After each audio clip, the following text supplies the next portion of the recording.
shit! 24th of July, and under the attack of the Ukrainian armed forces are Moscow's airports and train stations. Thousands of drones heading for Moscow, and Solovyov's horror stories never went that far. Moscow is starting to collapse. Damn, cars are on fire. Whoa, that was a hit. Holy shit. The whole damn building. Fuck. We've been bombing Moscow non-stop for 3 days.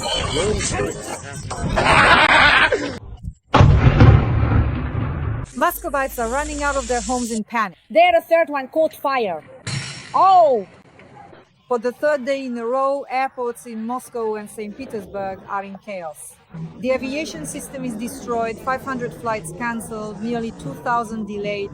90,000 Russians are trapped. It's just insane. Everyone's flights are canceled. Everything's going on, they're canceled. In St. Petersburg, they're jamming mobile signals. The airports are like camps. People are sleeping on the floor, crying, shouting, fighting for information. This plane landed yesterday evening. I've been trying to communicate normally. That the flight will take place or not. It doesn't work out. Neither the airport nor the airline is talking. Or anyone. It doesn't work. Crowds, panic, hysteria, no flights, no connection. There is no hope.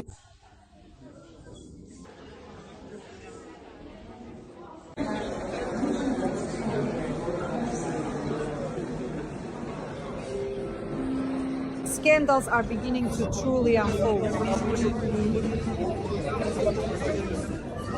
There is a fiery hell in Rostov. The warehouse is on fire. The explosions come one after another. The fire has spread over almost 10,000 square meters. Yekaterinburg is covered in smoke.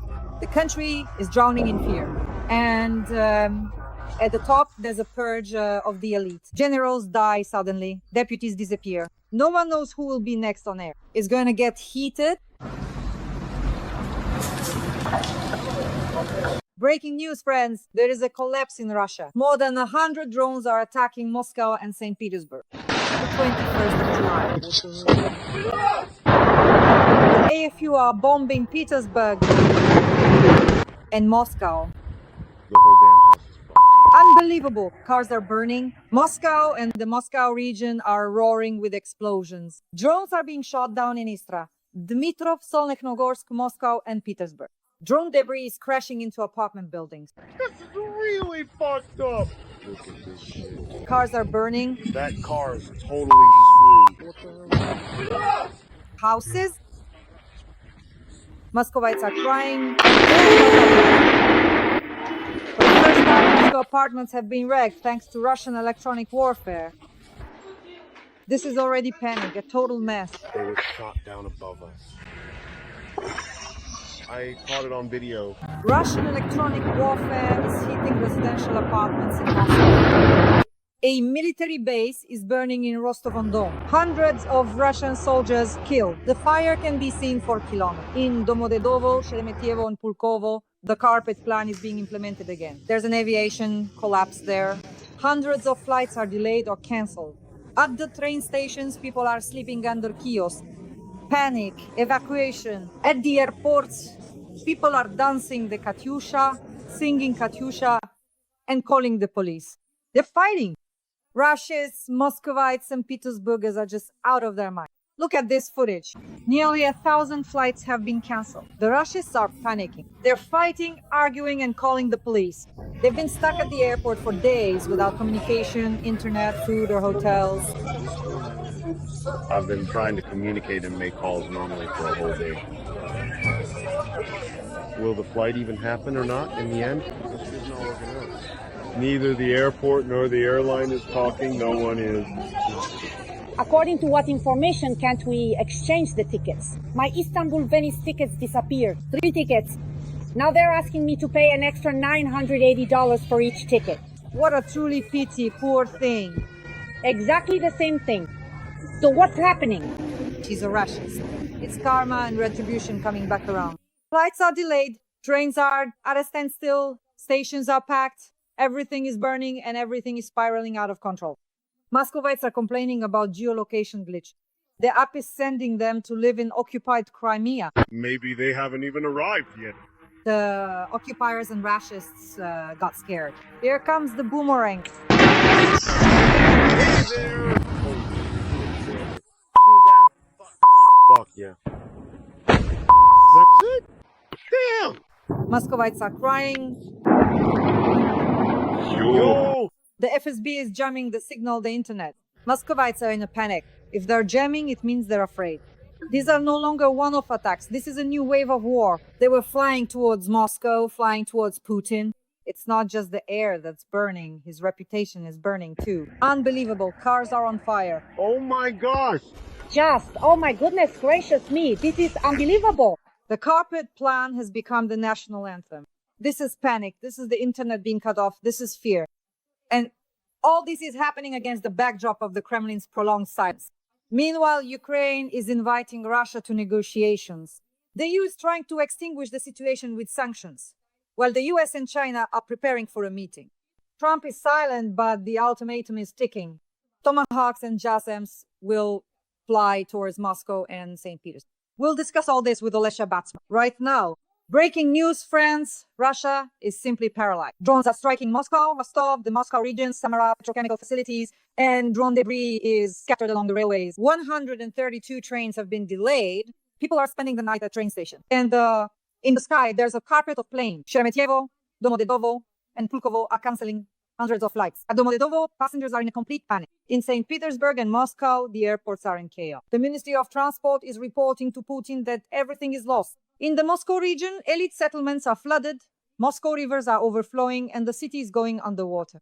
Well, we will certainly discuss the strikes both on Moscow and St. Petersburg, the upcoming meetings in Istanbul, and the Kremlin, which is so afraid that Putin himself has ordered the FSB to inspect every vessel because he fears sabotage. As well as the meeting between Trump and Xi, possibly with the well-known journalist Alesya Batsman. Alesya, welcome. Dasha, I'm glad to see you. Hello, friends. Yes. Alesya, please tell us, you are currently at a very important media forum, and Dmitry Ilyich asked some very important questions to the president of Azerbaijan. I'm sure you did as well. And what do you think? The fact that Putin is now suffering defeats on all fronts, and even his supposed allies are abandoning him, do you think this is a serious signal for him? Well, it's not just a signal anymore. It's a siren blaring at full volume. And most importantly, Putin's associates absolutely understand this. And the rats are fleeing the sinking ship. And the ship called Russia is successfully going down. I don't know what's going on in Putin's head. I don't know if he understands. But the fact is that the Russian state right now, these days, these months, and I won't say years, days, months, weeks, months, it's collapsing. Because, give or take, there's very little time left before a real collapse begins in Russia, true collapse. Friends, we are about to witness the precise moment when everything truly starts to completely fall apart from all sides. So I genuinely think, that there will just be some significant event. We'll see. We'll definitely check it out. And this isn't so much a prediction as it is just some thoughts on the subject. It seems to me that some event will happen. Maybe at first glance, it won't even seem that remarkable, which will trigger a chain of collapses. A chain of collapses that will lead to the destruction of the Russian state and the regime. The Putin regime in the Russian state. We don't know how this will happen. We don't know when it will happen in terms of, as I said, days, weeks, or months. But believe me, everything is shaping up so that in the very near future, this collapse will come when indeed private jets will be taking off one after another, private planes departing from every Russian airport that is still operating at that moment. Russian oligarchs and their families will be trying to save their hard-earned wealth, stolen through back-breaking labor wealth, and evacuate their families. By the way, this process has already started and many have already taken their families out and are transferring their wealth abroad. They're doing this in various ways, in different forms. Some have put their faith in crypto and are simply moving their money that way. Many Russian oligarchs, however, still trust good old cash, gold, and jewels more, and that's what they're transferring and hiding in different countries. In other words, they all understand that this whole structure is collapsing, that Putin has lost, and that under the rubble he will bury everyone who stays with him until the end. That's precisely why, as we already know, and this is indeed a very well established and widely recognized fact, many individuals, fully realizing this significant implication, are now actively taking certain proactive and necessary actions. And the collapse will also begin in the economy because, it's only a matter of time before there are food riots. It may seem like everything is fine now today, everything is available, but tomorrow things start disappearing from store shelves. Not just milk, sour cream and eggs, but bread disappears too. Then there are problems with drinking water, and then eventually transportation grinds to a halt, trains stop running, other cargo shipments stop, and so on and so forth. And on top of that, drones are falling from the sky, and there are a lot of drones flying. And there are other types of weapons too, That's why Russia, which came to Ukraine with war, which decided to enslave Ukraine, to destroy Ukraine because they needed our land. And in their worldview, Ukrainians weren't supposed to exist on that land. They're simply heading toward genocide. So everything they have planned now will, thanks to their own actions, come back to them like a boomerang because, of course, Ukraine will not strike at the civilian population. Of course, it does not wage war against hospitals or maternity wards, unlike the Russian barbarians. Ukraine will only strike hit, is already starting to strike hit military targets. We will all see this very soon. Russia has been left without allies. That's what you're talking about. Yes, we are in Azerbaijan, and here Azerbaijanis are very kind, decent, and honorable people. They share a very similar history with us. If you sit down, sort things out, and look through the pages of the real history of Ukraine and Azerbaijan, we have many things that unite us, many shared episodes. And what's very important is that a common enemy also brings us together. You understand? And our common enemy with Azerbaijan is Russia, because it was due to Russia that Azerbaijan had its territory occupied for so long and didn't have the opportunity to liberate it. Now, our President Aliyev said something very true: justice will prevail in the end, no matter how difficult it is. And he was talking about how at some point everyone turned away. Even Western partners were saying, well, it's easier to just come to an agreement, just accept it. Right now, it's not beneficial for anyone. So why bother? Well, the situation is like this, and there's this and that. And he says, and despite everything, we understood that we were left alone. But we couldn't allow ourselves to simply betray our people, betray our history, betray, in general, Azerbaijan itself. And they fought. And what's interesting is they prepared. And in this regard, of course, I learned a lot here and took away things that are useful for us, useful for Ukraine to use. Because even the way Azerbaijan is bringing back into the big Azerbaijani family those territories it has liberated that were occupied, I'm talking about Karabakh, it's a great opportunity for us to observe and adopt this experience. It's incredible. The pace of construction is amazing. Everything there was destroyed, under occupation, everything was ruined, dismantled well, terrible things happened. It reminds me of how the Russians behave in occupied territories. They're barbarians. Historic buildings, museums, mosques were destroyed, dismantled brick by brick. Why were the mosques dismantled? Just why? Because just like the Russians were stealing our toilets, taking away shutters, it was the same here. They took the natural stone, removed the floors, and took them somewhere, just using them as building materials. Architectural monuments, works of art. They fought against monuments, sent them off for scrap metal. You understand? They kept livestock in the mosques, they destroyed them, and then kept livestock there. And just look at how, in such a short time, Azerbaijan has built roads in Karabakh. We drove through all of it. We saw everything, how beautiful it is. My God, the nature there is just incredible. We'll post a few videos on YouTube. We filmed all of this because it's important for everyone to see it. But nature is one thing. What has man already accomplished there? This is the Azerbaijani government, which has come home. Listen, it's just amazing. They're really creating a garden city, cutting tunnels through the mountains, you know, and the roads are so smooth. It's like you're driving on glass. Those who get car sick, it's just because the ride is so smooth, nothing even shakes.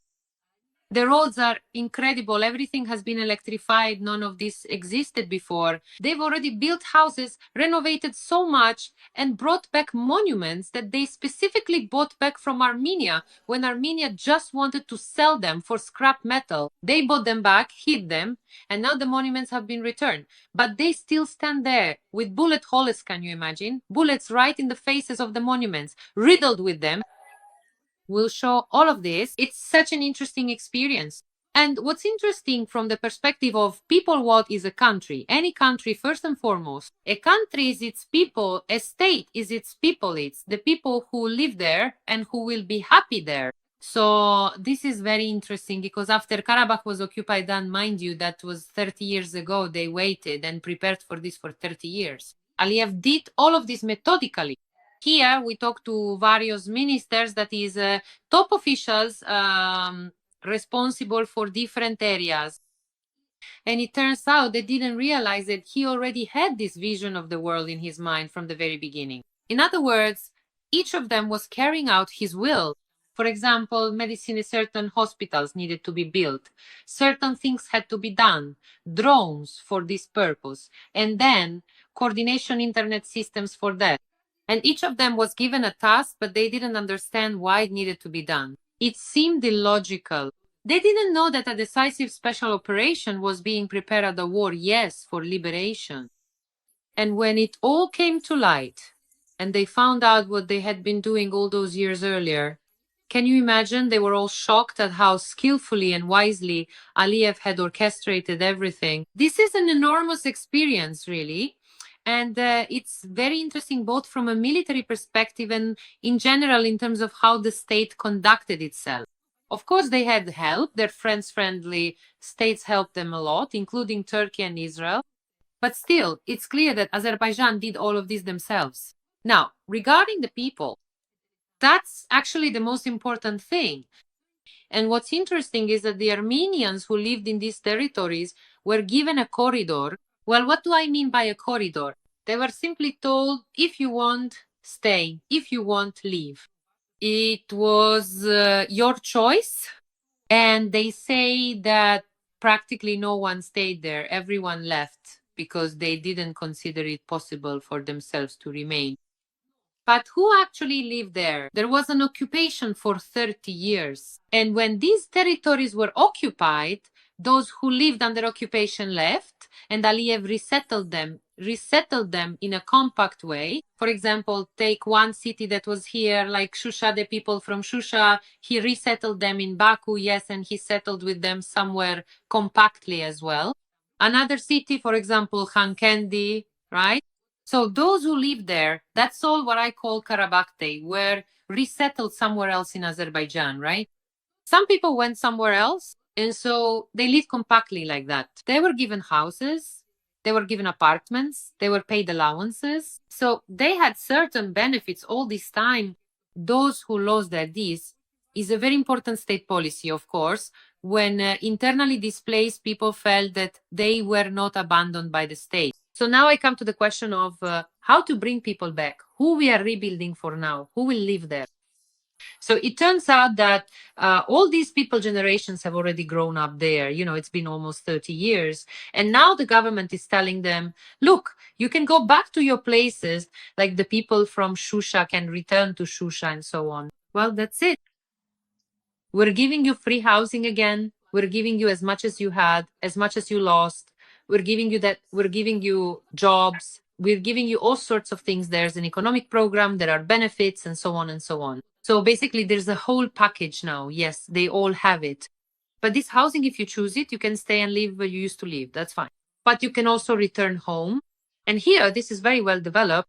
And even the younger generation, those who were already born and raised here, well, I've just been talking these days, we've been meeting and talking with a lot of people. both ordinary people and those who make decisions in the government, right? And they are very attached to this. They wanted to return. So this is important to them. You understand? This land, by the way, it turned out Karabakh, I didn't know this before, is actually like a health resort, as they used to say. Why? Because it's an incredible climate zone with very clean air and the purest water. We were actually drinking water straight from the springs there. There are springs there, and you just take the water and drink it. It's delicious, pure water, you know? And they want to come back. And now about 50,000 have already returned. That's a lot, you know, considering it's only been a few years. And then there are all the employees who are already there, you know, the ones building things. Just think about the impact on the economy, right? What an economic boost it is when there's so much construction, so many jobs being created. There are kindergartens, schools, roads being built, buildings. Some of them are just incredible, really incredible. Some things are being restored and some are completely new, you know, being put up. Mosques are being restored. Mosques are being built. So what I want to say is that I'm really inspired by this example in the context of Ukraine. I understand that anything is possible if there's will, if there's desire, if there's love for your country. And I'm absolutely sure that we will succeed. And what I definitely want to tell you, and I say this here, despite everything that's going on, Azerbaijan is a friend of Ukraine and Azerbaijan does not need Russia. Yes, they don't want a war with Russia. That's why, of course, you often hear some statements or something like that, right? The thing is, well, for us personally, when we are waging a full-scale war with Russia, or rather, Russia is waging it against use of force, we would like, you know, something even more pronounced. But here too, understand, of course, that they don't want to fight openly because they already had a war, a proxy war, right, which in fact was fueled by Russia, since Russia was present there in every possible way. But when it was just the two of them left, I believe the Armenian people are lucky to have Pashinyan because he is conducting himself well with dignity. So now I am sure that after a little more time passes, they will finally sign the historic agreement, yes?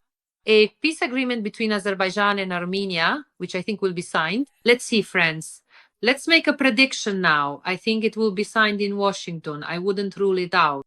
And Donald Trump will be the main person present there, yes? And then he'll be aiming for all sorts of a war. But honestly, the only thing left is that Armenia needs to make amendments to its constitution. And when they do, most likely next year after that, they'll move forward to sign this peace agreement. You know, what you're talking about now is very important, fundamental things, because Ukraine will definitely win our very difficult war as well. Russia is the aggressor. Do you think we can also restore things using the example you're talking about now in Azerbaijan? Absolutely, 100%. We can do everything and everything will happen and we'll accomplish it all. But we don't know when it will happen. We don't know what the conditions will be at that moment. But the only thing I want to tell you is that we need to start preparing for this right now. What I see here is a policy that moves forward through the years for decades ahead into the future. So in people's minds, what result do you want to achieve? They want to achieve the deoccupation of the territories and the return of local residents, Azerbaijanis, to their homes, to flourishing homes, to a place that is one of the main tourist destinations. Plus, Karabakh is also the breadbasket of Azerbaijan, right? It used to be, because the black soil there is incredibly fertile, among other things. When this idea stays with them for years, just imagine they waited almost 30 years before they succeeded. And now they have succeeded. I want to tell you that I am sure we won't have to wait 30 years, that everything will happen faster for us. Because, well, obviously for us, everything is on a different scale. And our enemy doesn't hide. The enemy is clear. It is very large and very aggressive. And I want to tell you something else that's important. Azerbaijanis are grateful to Ukraine. They understand everything. They understand that it is precisely thanks to Ukraine, to the fact that Ukraine is now standing up, essentially for everyone, that there is no war in Azerbaijan, meaning with Russia, yes, nor in other countries, nor in NATO countries that used to be part of the Soviet Union. That is everyone around us, our neighbors. In other words, the potential victims whom Russia is eyeing with interest from the perspective of invasion and subjugation. Once again, they understand very well that it's thanks to Ukraine that they are holding on. Moreover, they openly say, look, it's thanks to you that Russia is weak right now, and we all have the opportunity to put it in its place. Just listen to the things people are saying. Look at the republics, even in the East, how they've all turned their backs on Putin.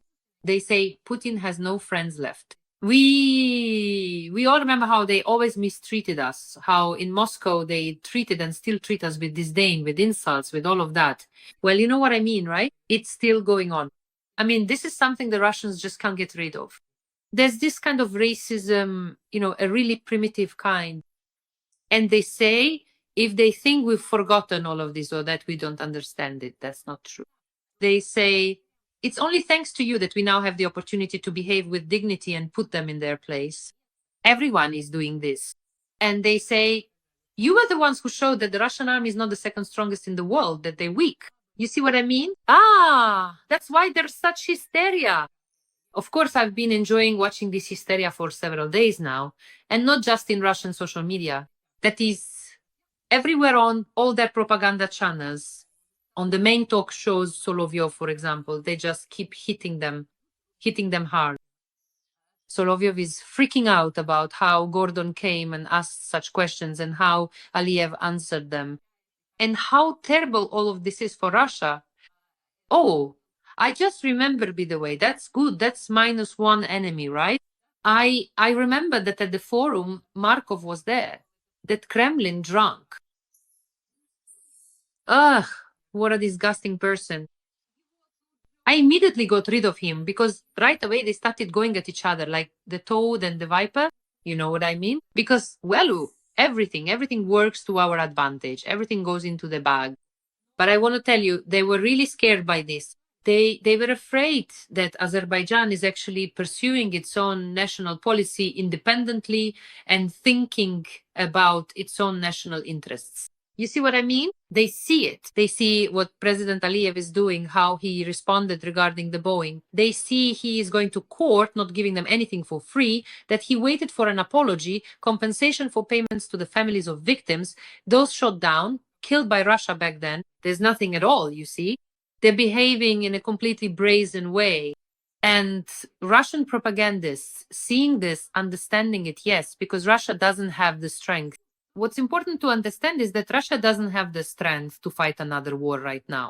That is to start one against anyone, I don't know, Azerbaijan, Moldova, Lithuania, anyone at all. In order to start a new war, they need to finish the war with Ukraine first. Only then, theoretically, can they do anything. But I want to say that when they finish the war with Ukraine, the real question is whether Russia will even exist by the time our war ends.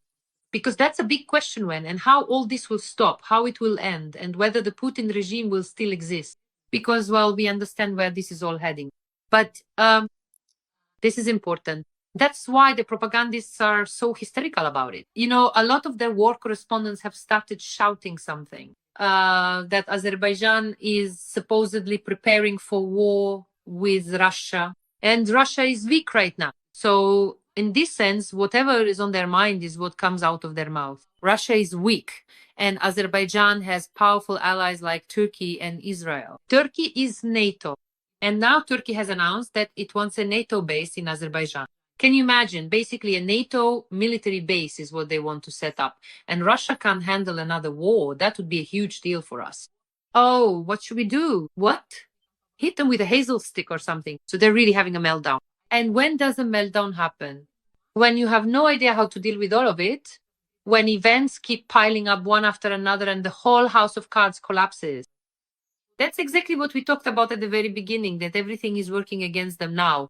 It all piled up because Ukraine didn't surrender, because Ukraine fought and is still fighting, because Ukraine held out their margin of safety, has been exhausted. And now they're on the edge. And right now, of course, it's important for Trump, for America to actually impose sanctions, because that will definitely deprive them of resources. You see, the resources they're now pouring into the war and for us. We just need to get all the weapons that have already been promised. And some of them aren't just promised, they're already here. So everything will be fine. Of course, I can't help but ask, what are your expectations for the meeting in Istanbul? Because if the Russian delegation once again sends Medinsky and people of that level, how might Trump react? Because today, before our interview, I saw that Lindsey Graham said that Trump will destroy Putin, that he's had enough of Trump, and that most likely there will be hellish sanctions imposed. But most likely this delegation will just be another mockery of Trump and of Ukraine, 100% from Russia. What do you think? I do not believe that Vladimir Putin will come out right now in the next few days and make some kind of official statement like, that's it, we are stopping, completely freezing everything, a comprehensive ceasefire. He's on a roll. Right now, you see, he's in a state where he's being swept into the abyss and he can't stop anymore because he's in some kind of irrational environment. He's in an irrational state. So most likely another delegation will be sent, just like before with Medinsky, though it won't be Medinsky this time. So these are people who won't decide anything. They'll just mumble more or less the same words we've already heard. Putin, do you see what the issue is? As far as we can analyze and understand from what insiders are saying, what's happening there? And he actually wants to use those 50 days that Trump gave him. He wants to use them now to make a push, to grab some more territory from Ukraine, to intimidate as much as possible. But thank God, nothing is working out. I mean, really, nothing is working out. Plus, again, on the one hand, Trump gave him those 50 days, but on the other hand, there are other precedents. There are precedents where Trump talked about 60 days, but then solved the issue with Israel in a completely different way.